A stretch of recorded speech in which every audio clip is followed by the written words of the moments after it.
Very good afternoon to all of you. Call for care में आप सभी का बहुत बहुत स्वागत है।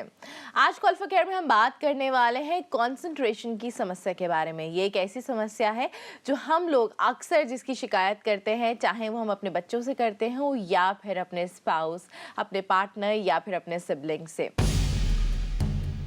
लैक ऑफ कंसंट्रेशन एक प्रकार की मानसिक कमजोरी है जिसकी वजह से आप जिस काम को कर रहे हैं उस पर पूरा फोकस नहीं कर पाते और आपको उस काम में हार, निराशा और असफलता का सामना करना पड़ता है। लैक ऑफ कंसंट्रेशन के कई कारण हो सकते हैं, जिससे नींद का ठीक से ना आना, चिंता, तनाव, किसी प्रकार की बीमारी या सर पर लगी चोट। इसके अलावा वर्क ओवरलोड, फैमिली टेंशन या किसी तरह का कोई नशा या ड्रग लेना भी इस समस्या का कारण बन सकता है। इस समस्या से बचने के लिए जरूरी है कि आप जिस काम को करें उस पर पूरा कंसंट्रेशन दें, दिमाग को शांत रखें, मेडिटेशन को अपनाएं और दिमाग को तेज रखने या कंसंट्रेशन को बढ़ाने वाली एक्सरसाइज करें। इसके अलावा अपनी सोच को पॉजिटिव रखने से भी आपका कंसंट्रेशन लेवल बढ़ेगा और आप भी अपने गोल्स को आसानी से पाकर अपनी लाइफ को हेल्दी और खुशहाल बना पाएंगे। कंसंट्रेशन, एकाग्रता, ध्यान क्या होता है, इसका मतलब किस तरीके से अटेंशन से अलग है और किस तरीके से आप अपने लैक ऑफ कंसंट्रेशन को इम्प्रूव कर सकते हैं। यानी कि अगर आपको भी ये समस्या है, अगर आप भी किसी काम पे, किसी चीज़ पे कंसंट्रेट नहीं कर पाते हैं, बहुत जल्दी जो आपका कंसंट्रेशन स्पैन है वो बहुत छोटा है या बहुत जल्दी कंसंट्रेशन आपका टूट जाता है, तो किस तरीके से उसे इम्प्रूव किया जा सकता है, क्या है लैक ऑफ कंसंट्रेशन की वजह, आज ये तमाम बातें हम करेंगे डॉक्टर विजय पाठक जी के साथ, जो कि एक साइकियाट्रिस्ट है। डॉक्टर विजय, आपको बहुत बहुत स्वागत है हमारे शो में। डॉक्टर विजय, सबसे पहले जानना चाहूंगी कंसंट्रेशन क्या होता है और किस तरीके से अटेंशन से अलग है, क्योंकि जनरली लोग इसे कंफ्यूज करते हैं कि concentration, attention, they take it as one thing only. देखिए, अटेंशन जो है एक व्यक्ति की कैपेसिटी होती है कि एक टास्क के ऊपर फोकस कर पाने की। जी। कंसंट्रेशन होती है इसको मेंटेन करने की कैपेसिटी। जी। So attention is just a momentary thing, concentration is it's a comparatively long lasting जो कंडीशन है, दैट इज कंसंट्रेशन। जी। Sustain attention is called concentration. Okay, जब आप अपने टेंशन को सस्टेन कर पाते हैं वो कंसंट्रेशन कहलाता है। जैसे अगर मैं आपसे बात कर रही हूँ और आपने मेरी तरफ देखा या मुझे ध्यान दिया तो वो अटेंशन हो गया, और अगर मैंने समय देते हुए पूरी बात सुनी तो वो कंसंट्रेशन हुआ। तो जैसे कि डॉक्टर विजय ने बताया कि अटेंशन मतलब आप एक मोमेंट के लिए, कुछ समय के लिए जिस चीज पर, किसी काम पे अगर ध्यान देते हैं वो अटेंशन होता है। और जब आप अपने ध्यान को, अपनी एकाग्रता को मेंटेन करते हैं, यानी पूरे टास्क के दौरान आप उस पर ध्यान रखते हैं, अपना जो भी पूरा ध्यान है उस टास्क के ऊपर ही आपका होता है, तो वो कंसंट्रेशन कहलाता है। लैक ऑफ कंसंट्रेशन एक बहुत ही कॉमन प्रॉब्लम है। पेरेंट्स हो गए, स्पाउस हो गए, आपके सिबलिंग्स हो गए, हर किसी को ये शिकायत रहती है कि कंसंट्रेशन या तो वो नहीं कर पाते या फिर उनको दूसरों से शिकायत रहती है। तो क्या वजह होती है लैक ऑफ कंसंट्रेशन की? देखिए, लैक ऑफ कंसंट्रेशन एक ऐसा कॉन्सेप्ट है जो बहुत हद तक सब्जेक्टिव सब्जेक्टिव अंडरस्टैंडिंग के साथ में रहता है। जी। लोग बार बार शिकायत करते हैं कि उनका कंसंट्रेशन नहीं रह पाता है, वो काम ने पूरा नहीं कर पाते, उनका ध्यान भटकता रहता है, काफी कॉमन है। इसके पीछे दोनों तरह के रीजंस हैं, पैथोलॉजिकल रीजंस भी हैं, फिजियोलॉजिकल रीजंस भी हैं। जी। सिर्फ फिजियोलॉजिकल रीजंस ऐसे नहीं है कि व्यक्ति के अंदर से आने वाले रीजन, बहुत सारे ऐसे सोशल रीजंस हैं। जी। अगर हम लोग सबसे पहले देखते हैं कि कंसंट्रेशन जो है वो मेंटेन करनी, जैसे हम लोगों ने डेफिनेशन में बात करी कि कंसंट्रेशन एक टाइम के साथ चलने वाला अटेंशन है। जी। तो इस डेफिनेशन से अगर आप देखेंगे तो आपको पता चलेगा, अगर आपका अटेंशन ड्यूरिंग द टास्क अगर कहीं और शिफ्ट हो रहा है, डिस्ट्रैक्शन जिसको हम लोग बोलते हैं, जी, जो कि आजकल बहुत कॉमन है। जी। You know, we have lot many stimulations going in environment all together. बिल्कुल। तो जितनी बार भी अटेंशन आपका एक टास्क से शिफ्ट होता है, then you are having a problem with your concentration. जी। फिजियोलॉजिकल लेवल पे ये इंटरनल स्टिमुलेशंस की वजह से हो सकता है, जैसे कि किसी व्यक्ति को अगर अपनी फोकस जो अटेंशन की लगानी है वो उसको like because of certain hormonal conditions या सर्टेन जो एज रिलेटेड चेंजेस के साथ में होने वाले कंसंट्रेशन जो चेंजेस हैं उनकी वजह से अगर उसका कंसंट्रेशन शिफ्ट करता है, तो those are called as physiological. कुछ बीमारियां ऐसी होती हैं जिसमें अटेंशन स्पैन को मेंटेन रख पाना for a person becomes impossible. जी। सो वो पैथोलॉजिकल कंडीशंस होती हैं। जी। तो जैसे कि डॉक्टर विजय ने बताया कि बहुत अलग अलग कारण हो सकते हैं इसके, और हमारे आसपास जो एनवायरनमेंट है, जिस जगह बैठ के आप काम कर रहे हैं या जहाँ पर भी आप हैं, वहाँ आसपास बहुत सारी ऐसी चीज़ें हो सकती है, बहुत सारी ऐसी बातें हो सकती है जो आपको डिस्ट्रैक्ट करे। बहुत सारे ऐसे रीजंस भी होते हैं, यानी ऐसी बहुत सारी बीमारियाँ भी होती हैं जिसकी वजह से अटेंशन स्पैन आपका ज़्यादा लंबे समय तक नहीं रह पाता। लेकिन वजह चाहे जो भी हो, सबसे पहले ज़रूरी होता है कि आइडेंटिफाई किया जाए, अपनी प्रॉब्लम को समझा जाए, ये जाना जाए कि हाँ मेरे साथ कोई तकलीफ है, या फिर अपने आसपास जो भी लोग हैं उनकी इस प्रॉब्लम को समझा जाए। तो किस तरीके से आइडेंटिफाई किया जा सकता है, ये जाना जा सकता है, ये समझा जा सकता है कि लैक ऑफ कंसंट्रेशन की समस्या से आप या फिर आपके आसपास कोई भी आपका परिचित गुजर रहा है, कैसे इसे आइडेंटिफाई किया जा सकता है? क्योंकि जनरली ये होता है कि कह दिया जाता है मन नहीं लग रहा, या फिर मेरा दिल नहीं था, या फिर ये मेरे इंटरेस्ट का काम नहीं है, या आसपास बहुत शोर है, बहुत परेशानी, मतलब we take it very normally, very casually. लेकिन जब ये बहुत ज़्यादा रिपीट होने लगता है, जब आप अपने नॉर्मल टास्क भी अच्छे से नहीं कर पाते हैं, आप अपने चाहे होमवर्क की बात करें, आप अपने ऑफिस वर्क की बात करें, जब आपके लाइफ में बहुत सारे चेंजेस इसकी वजह से आने लगते हैं, आप कई एरिया में सफ़र करने लगते हैं, तब शायद आपको पता चलता है। लेकिन ये आइडेंटिफाई कैसे किया जा सकता है, किस तरीके से इसे पहचाना जा सकता है? देखिए, जैसे डिस्कशन में आपने बताया कि काफ़ी सारी चीज़ें होती हैं। लाइक एक व्यक्ति है जो अपने इंटरेस्ट की चीज़ें तो कर पा रहा है जी, पर जिस चीज़ में उसका इंटरेस्ट नहीं है उसमें वो अपना कंसंट्रेशन अगर स्टैब्लिश नहीं कर पा रहा है, और उसके वजह से अगर उसे कोई लाइक ऑक्यूपेशन लेवल पे या किसी और तरह की कंडीशन पे कोई प्रॉब्लम नहीं हो रही है, तो इसको हम लोग पैथोलॉजिकल कंडीशन नहीं मानते हैं। रादर ये एक तरह की लाइक इंटरनल इंटरेस्ट की बात है। आपने देखा होगा काफ़ी सारे बच्चे होते हैं जो टीवीज या वीडियोज या लाइक वीडियो गेम्स मोबाइल पे काफ़ी लंबे लंबे समय तक टाइम बिताते हैं, पर जब वो पढ़ने बैठते हैं तो वो बहुत लंबे समय तक उसके ऊपर अपने आप को फोकस नहीं करते। It's all about the interest level. Interest is one particular condition. So जो सबसे ज्यादा प्रॉब्लम हम लोग जो देखते हैं क्लिनिकल पॉपुलेशन में, जब वो लोग आते हैं ये इन्फॉर्मेशन लेकर कि हमारा कंसंट्रेशन नहीं सेट हो रहा है, तो जनरली उसमें एक तो इंटरेस्ट एक बहुत बड़ा इशू है, दूसरा एनवायरमेंटल जो स्टिमुलेशंस है वो एक बहुत बड़ा इशू है। अगर आप ऐसी जगह पे बैठ के पढ़ना चाहते हैं जहाँ पे टीवी चल रहा है, आपका ब्रेन को डाइवर्ट करने के लिए देयर इज सम खटपट इज गोइंग ऑन, किसी जगह पे कुछ शोर मच रहा है, वहीं से व्हीकल्स गुजर रहे हैं, there are so many environmental stimulation. तो ये जो दो बहुत कॉमन वजह हैं, एक तो एनवायरमेंटल इशू एंड सेकंड जो आपका अपना इंटरेस्ट है, तो ये बहुत कॉमन कॉज है। अगर हम लोग देखें जितने भी ज्यादा लोग अगर ये कंसंट्रेशन की प्रॉब्लम लेके आते हैं, सबसे ज्यादा लोगों के साथ ये दिक्कत होती है। तीसरा एक होती है स्टेटस ऑफ लाइक अराउजल, जो स्टेटस होती है।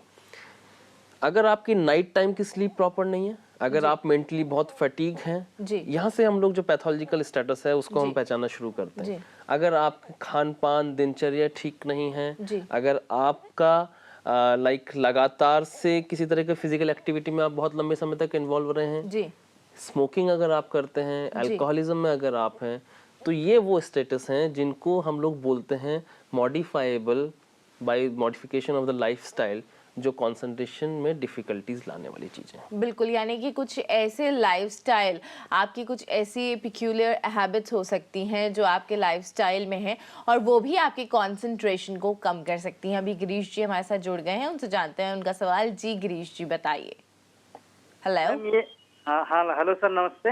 नमस्कार सर, मेरा क्वेश्चन ये है कि मैं पहले एक बहुत अच्छा कंसंट्रेट कर लेता था हर चीज पे, मतलब हर विषय पे जी, लेकिन अब प्रॉब्लम ये है कि जहाँ मैं कंसंट्रेट करने बैठता हूँ तो मैं मतलब अपने आप से संतुष्ट नहीं हो पाता हूँ कि मैं इस कार्य को कर पाऊंगा कि नहीं कर पाऊंगा, तो मेरा कंसंट्रेट मैम टूट जाता है एकदम। जी, कॉन्फिडेंस आपको नहीं रहता है कि आप वो काम कर पाएंगे नहीं कर पाएंगे, और इस वजह से कंसंट्रेट नहीं कर पाते हैं। तो आप बताएं कि मैं अपना मतलब कंसंट्रेट कैसे बना सकूं और मेरा कंसंट्रेट अच्छा हो सके एकदम। बिल्कुल, ये अपने कंसंट्रेशन लेवल को बढ़ाना चाहते हैं, साथ ही साथ क्योंकि कोई भी टास्क करते हैं उससे पहले कॉन्फिडेंस लेवल बहुत लो हो जाता है, इसलिए भी शायद ये कंसंट्रेट उतनी खूबसूरती से नहीं कर पाते हैं। देखिए, हम लोग अपने डिस्कशन में जो अगला इशू डिस्कस करने चाह रहे थे, उनका जो सवाल है वो उसी से जुड़ा हुआ है। जो एंजाइटी है, लाइक नॉर्मल या पैथोलॉजिकल जो एंजाइटी है, वो भी एक बहुत बड़ा डिस्ट्रैक्शन है। ये फिजियोलॉजिकल एंजाइटी हो सकती है, आप कोई नया टास्क करने जा रहे हैं, आपको लगता है कि मैं वो कर पाऊंगा नहीं कर पाऊंगा, तो आपका जो फोकस है वो टास्क पे नहीं रहता है, आपका फोकस उसके आउटकम पे आ जाता है। तो परफॉर्मेंस जो है आपके जो परफॉर्मेंस की जो आपको जो चिंता रहती है वो बेसिकली आपके आपके परफॉर्मेंस को एक्चुअल में डिस्ट्रैक्ट करती है।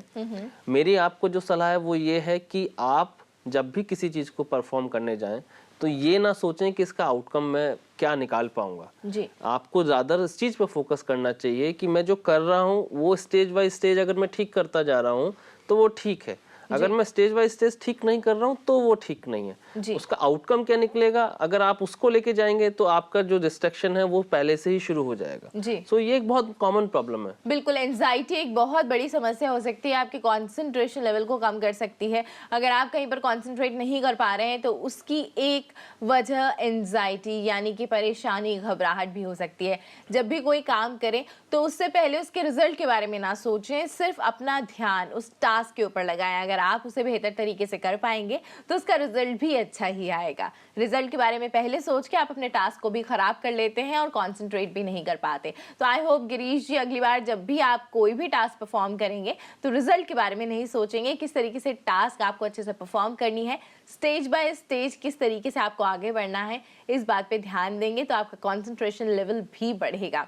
इसके साथ प्रोग्राम में वक्त हो गया एक छोटे से ब्रेक का। ब्रेक के बाद लौटेंगे और फिर बात करेंगे कि किस तरीके से आप अपने कंसंट्रेशन को बढ़ा सकते हैं। क्या कोई ऐसी एक्टिविटीज हो सकती हैं जिसकी वजह से आप अपने कंसंट्रेशन लेवल को एनहांस कर पाएं, और अलग अलग एज ग्रुप्स में क्यों होती हैं कंसंट्रेशन प्रॉब्लम्स, ये जानेंगे मगर इस ब्रेक के बाद।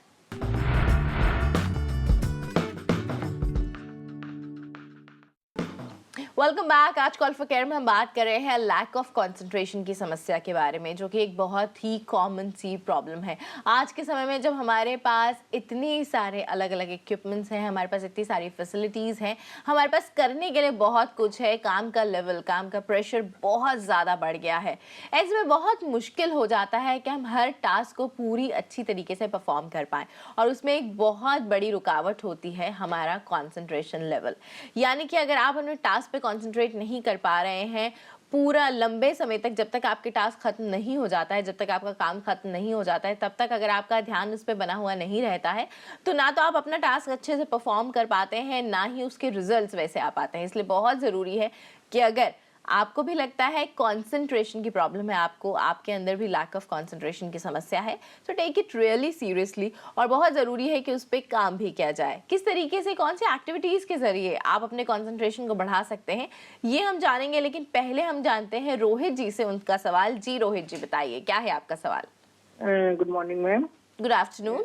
Good afternoon ma'am. Basically ma'am मैं एक बिजनेसमैन हूँ, और क्योंकि बिजनेस में उतार चढ़ाव आते रहते हैं, जब एक साथ कई समस्याएं सामने आ जाती हैं तो ऐसे में जो मेरा काम करने की जो क्षमता है वो प्रभावित होती है। मैं अपना ध्यान किसी भी तरीके से केंद्रित नहीं कर पाता हूँ। ऐसे में क्या होता है, मैं होपलेस हो जाता हूँ, टेंशन में आ जाता हूँ, और फिर मैं डिप्रेशन में चला जाता हूँ। इससे मेरे काम पर बुरा असर पड़ रहा है। तो इस समस्या से मुझे किस तरीके से निजात मिल सकती है, मैं ये जानना चाहता हूँ। जी रोहित जी, तो मुझे लगता है डॉक्टर विजय यहाँ पे भी केस मोर और लेस एंजाइटी का ही है, घबराहट का ही है, कि जब वो बहुत ज़्यादा अप एंड डाउन्स होता है बिजनेस में तो ही रियली गेट्स वरिड, और उसके बाद वो कंसंट्रेट नहीं कर पाते। एंड धीरे धीरे, जैसे कि उन्होंने कहा, I don't know whether he sure he got into the depression और नॉट, लेकिन ये टर्म वही यूज़ कर रहे हैं कि वो इतने डिप्रेस हो जाते हैं, इतने उदास हो जाते हैं कि वो जो कॉन्सिक्वेंसेस है वो बहुत स्ट्रांग होते हैं। देखिए, आपने जैसे बताया बिजनेस का उतार चढ़ाव, ये basically this is part and parcel of any kind of work. किसी भी तरह की रिस्पॉन्सिबिलिटी वाले जितने भी काम हैं उनमें उतार चढ़ाव आते हैं, आते रहेंगे। व्यक्ति जब चढ़ाव होता है तब भी कभी कभी देखा जाता है कि उसकी कंसंट्रेशन या उसकी कोपिंग बहुत अच्छे से काम नहीं कर पाती है। जब व्यक्ति उतार की तरफ में होता है तब भी ये नहीं हो पाता है। ये दोनों स्थिति एक तरह का स्ट्रेस है। जब पॉजिटिव साइड से स्ट्रेस आ रहा है उसको हम लोग यूज स्ट्रेस बोलते हैं, जो नेगेटिव साइड से स्ट्रेस आ रहा है उसको हम लोग डिस्ट्रेस बोलते हैं। तो स्ट्रेस बेसिकली एक व्यक्ति आराम से कोप कर पाता है जब तक उसकी कोपिंग कैपेसिटी स्ट्रेस के मुकाबले में ज़्यादा है जी। जहाँ पर स्ट्रेस कंपैरेटिवली ज़्यादा हो जाता है, कोपिंग कमज़ोर पड़ने लगती है, तो वहाँ पर एक लेवल का एक फिजियोलॉजिकल चेंजेस होने शुरू हो जाते हैं। उनमें एक बहुत ही कॉमन फिजियोलॉजिकल लक्षण है, वो है lack of attention and lack of concentration या पुअर कंसंट्रेशन। सो आप हमेशा मान के चलिए कि ये जो स्थिति आपके साथ अगर बार बार चले आ रही है तो कहीं ना कहीं आपकी कोपिंग कैपेसिटी में भी फ़र्क है जी। जो बहुत कॉमन है, जो हम लोग जो लाइक नॉर्मल फेजेस में चलते हैं तो ध्यान नहीं देते हैं, पर जैसे ही स्ट्रेसफुल कंडीशन आती है कोपिंग जो है वो डिस्टर्ब होना शुरू होती है।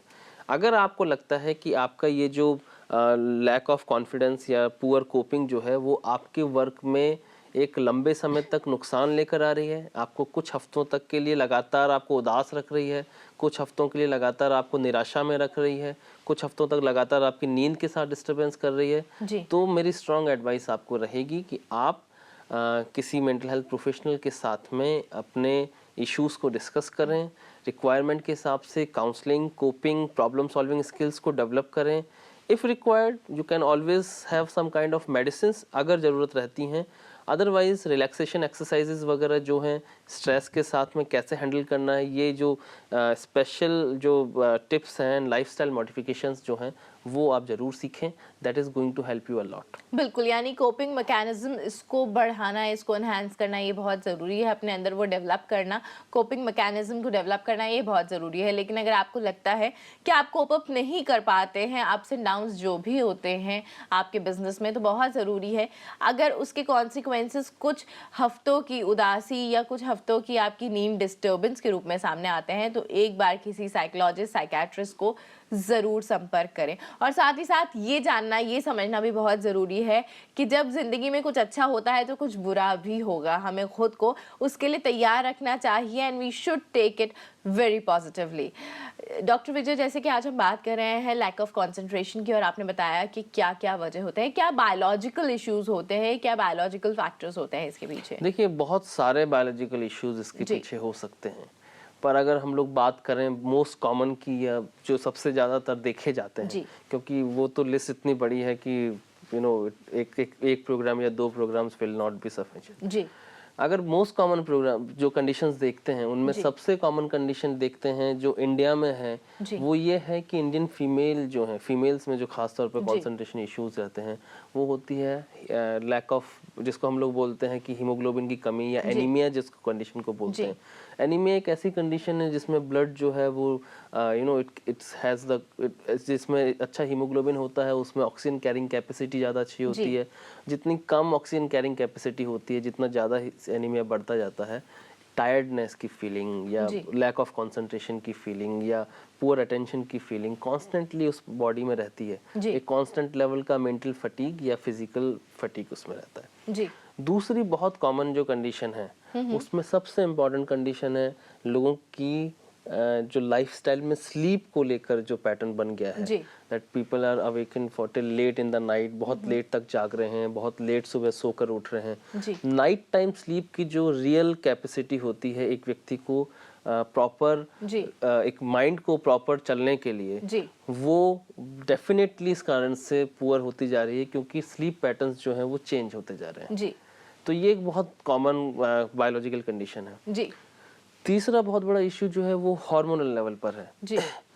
थायराइड प्रॉब्लम्स हैं या और तरह के जो हार्मोन्स की प्रॉब्लम है, वो लगातार से ये देखा जा रहा है कि उसकी वजह से जो कॉमन कंडीशंस आती हैं उनमें लैक ऑफ कंसंट्रेशन या पुअर कंसंट्रेशन एक बहुत कॉमन कॉज है। तो जैसे कि डॉक्टर विजय पाठक ने बताया कि अगर खास तौर पर औरतों में हीमोग्लोबिन की कमी होती है, यानी कि अगर उनका हीमोग्लोबिन लेवल डाउन है तो कंसंट्रेशन की समस्या उन्हें हो सकती है। साथ ही साथ खराब स्लीपिंग पैटर्न या फिर हार्मोनल चेंजेस अगर बॉडी में कुछ हो रहे हैं, कुछ हार्मोनल प्रॉब्लम है, तो ये भी कंसंट्रेशन लेवल को कम कर सकती है। लेकिन बच्चों में खास तौर पर अगर हम बात करते हैं कंसंट्रेशन की, तो एक बहुत बड़ी समस्या होती है तमाम पेरेंट्स की। सबको ये जानना होता है कि किस तरीके से वो अपने बच्चे के कंसंट्रेशन लेवल को बढ़ा सकते हैं। तो खास तौर पर बच्चों के कंसंट्रेशन लेवल को कैसे बढ़ाया जा सकता है, ये हम जानेंगे मगर इस ब्रेक के बाद।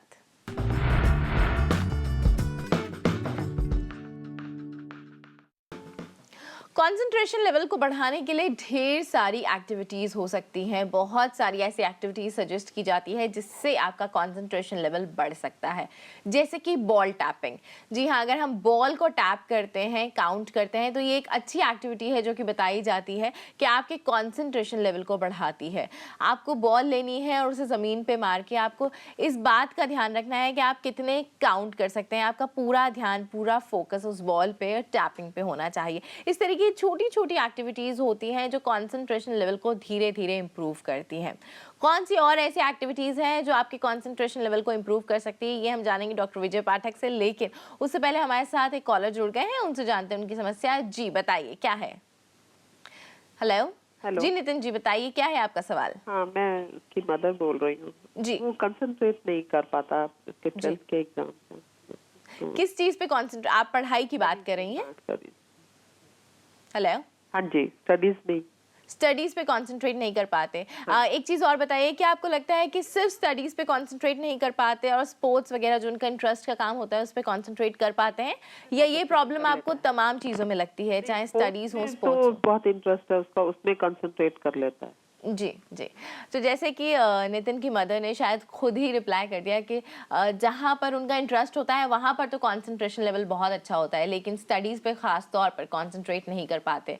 And doctor Vijay, this is not a problem of Nitin's mother. मेरे ख्याल से बहुत सारी ममाज की यही प्रॉब्लम होती है कि बच्चे पढ़ाई पे कॉन्सेंट्रेट नहीं कर पाते हैं। देखिए, पढ़ाई डेफिनेटली एक इशू ऐसा है जिस पे सबसे ज़्यादा पेरेंट्स अपने बच्चों को लेकर आते हैं और बोलते हैं कि ये एक एरिया है जहाँ पर हमारा बच्चा अच्छा फोकस नहीं कर रहा है। जी। इम्पॉर्टेंट इशू ये है कि पहले ये जानना ज़रूरी है कि बच्चे की एकेडमिक कैपेसिटी कितनी है, कितनी वो एक्वायर करने की कैपेसिटी रखता है। जी। उसके ऊपर मेजर जो इश्यूज हैं, वो इंटेलिजेंस एक बहुत बड़ा एक इशू है जी। कि उसकी इंटेलिजेंस कैपेसिटी, कितना इंटेलिजेंट है बच्चा, उसकी इंटेलेक्चुअल कैपेसिटी कितनी है। अगर उसकी इंटेलेक्चुअल कैपेसिटी बहुत अच्छी नहीं है जी। तो हो सकता है कि वो ही is losing interest in studies. जी। सेकंड, एक बहुत कॉमन कंडीशन है डिसलेक्सिया, जिसको हम लोग बोलते हैं स्पेसिफिक स्कॉलास्टिक डेफिशिएंसीज जो होती हैं, जी। वो काफ़ी कॉमन है बच्चों में। जी। तो हो सकता है इंटेलेक्चुअली बच्चा सही हो, पर वो जो इस तरह की जो दिक्कतें होती हैं जिसमें रीडिंग में, राइटिंग में अच्छा परफॉर्मेंस नहीं होता है या किसी एक पर्टिकुलर एरिया में अच्छा परफॉर्मेंस नहीं होता, उस केसेस में देखा जाता है कि बच्चा अपना इंटरेस्ट लूज करता जाता है। जी। तीसरी एक कॉमन कंडीशन है जिसको हम लोग बोलते हैं अटेंशन डेफिशिएंसी डिसऑर्डर जो होता है। जी। उस कंडीशन में तो डेफिनेटली अटेंशन जो है वो बहुत ही पुअर सस्टेन करने वाली अटेंशन होती है, लगता है बार बार डिस्ट्रैक्ट होती है। जी। तो ये तीन कंडीशंस हैं। जी। इसके अलावा जो कॉमनली देखा जाता है वो ये देखा जाता है कि पेरेंटल एक्सपेक्टेशन का बर्डन कितना है बच्चे के ऊपर में। जी। स्कूल के अंदर में बच्चे के साथ में कैसा बिहेव किया जा रहा है from the side of the teachers as well as from the side of colleagues. जी। कैसा उसका कंपैरिजन, मान लीजिए बच्चा 70% स्कोर करता है बट पेरेंट्स से ये तो कुछ भी नहीं है। जी। So next time their expectations is growing up, 70 से वो लोग चाहेंगे 80 होना चाहिए। जी। सो इंस्टेड ऑफ एनकरेजिंग, हो सकता है बहुत सारे पेरेंट्स को लगता हो कि हम तो बोलते हैं जी, इसलिए ऐसा बोलते हैं जिससे कि एक कॉम्पिटिटिव फीलिंग के साथ में आगे बढ़े। जी। और इन मैनी केसेस वो नेगेटिव आउटकम लेकर आता है। जी, यानी कि अगर पेरेंट्स का बहुत ज़्यादा एक्सपेक्टेशन है, अगर आप बहुत ज़्यादा अपने बच्चों से एक्सपेक्ट करते हैं तो ये भी उनके कंसंट्रेशन, लैक ऑफ कंसंट्रेशन की वजह हो सकती है। स्पेसिफिकली स्टडीज में जैसे कि डॉक्टर विजय पाठक ने बताया। डॉक्टर विजय, आपने जितने भी जो भी फैक्टर्स बताए उसमें पहला फैक्टर था कि इंटेलेक्चुअल लेवल अगर डाउन है तो हो सकता है कि उनका इंटरेस्ट कम हो। कोई और अगर उन्हें प्रॉब्लम है, जैसे कोई मेडिकल प्रॉब्लम है, उसकी वजह से हो सकता है। तीसरा जो आपने पॉइंट बताया दैट इज अटेंशन का, आपने बताया अटेंशन डेफिशिएंसी डिसऑर्डर हो सकता है।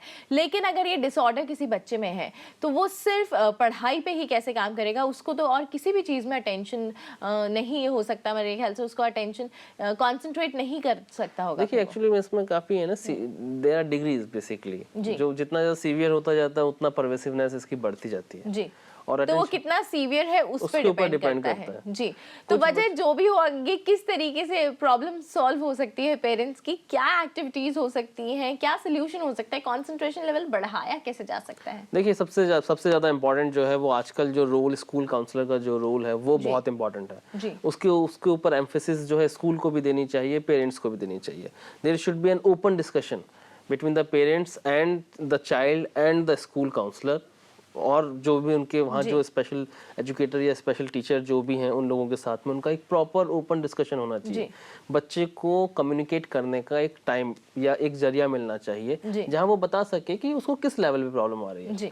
देखिए, in most of the cases if it is not pathological, अगर ये अटेंशन डेफिशिएंसी डिसऑर्डर नहीं है, इंटेलेक्चुअल फंक्शनिंग में इंपेयरमेंट नहीं है, डिसलेक्सिया नहीं है, तो कम्युनिकेशन से ही प्रॉब्लम सॉल्व होता है। सो कम्युनिकेशन से पहले तो आपको प्रॉब्लम का रियल प्रारूप पता चलेगा। जी। जब वो पता चलता है उसके बेसिस पे हम लोग आगे बढ़ते हैं। जी सो मोस्ट इम्पॉर्टेंट है कि पहले ये क्लियर हो कि ये जो लैक ऑफ इंटरेस्ट है जी। ये किसी एक सब्जेक्ट में है या एक सब्जेक्ट से 4 सब्जेक्ट्स में आ गया है। जी वो- यानी कि आइडेंटिफिकेशन of ये the बहुत problem is जरूरी very होता है। important. जैसे कि डॉक्टर विजय पाठक ने बताया, school counsellor, parents, teachers, colleague, सबका बहुत बड़ा रोल होता है कि बच्चे के साथ बैठ के बात की जाए, उससे आखिर प्रॉब्लम कहाँ पर है, क्या समस्या उसे आ रही है, ये जाना जाए। क्या किसी पर्टिकुलर सब्जेक्ट में ही उसका इंटरेस्ट नहीं है या फिर पढ़ाई में ही उसका मन नहीं लगता। जब तक आइडेंटिफिकेशन नहीं होगी तब तक आगे काम नहीं किया जा सकता। अभी एक कॉलर हमारे से जुड़ गए हैं, उनसे जानते हैं उनका सवाल। जी बताइए मीना जी, अपना सवाल पूछिए। हेलो। हेलो। मैं ये कह रही हूँ कि मेरा बच्चा जो है ना, जी। अभी उसने बीकॉम ऑनर्स करी है, जी तो 87% नंबर आए। वैसे तो वो काफी लाइक है, लेकिन वो जब सोने जाता है ना, भाई पढ़ाई हो गई, मम्मी बोलता है पढ़ाई तो हो गई, तो जब वो सोने जाएगा तो वो टाइम देखेगा, अब टाइम 2 बज गया, 1 बज गया, मम्मी अब 5 बजे उठना, कैसे उठूंगा, सो नहीं सकता उस टाइम। जी उस टाइम परेशान हो जाता है, बाकी काम सब ठीक कर लेगा। जी हेलो।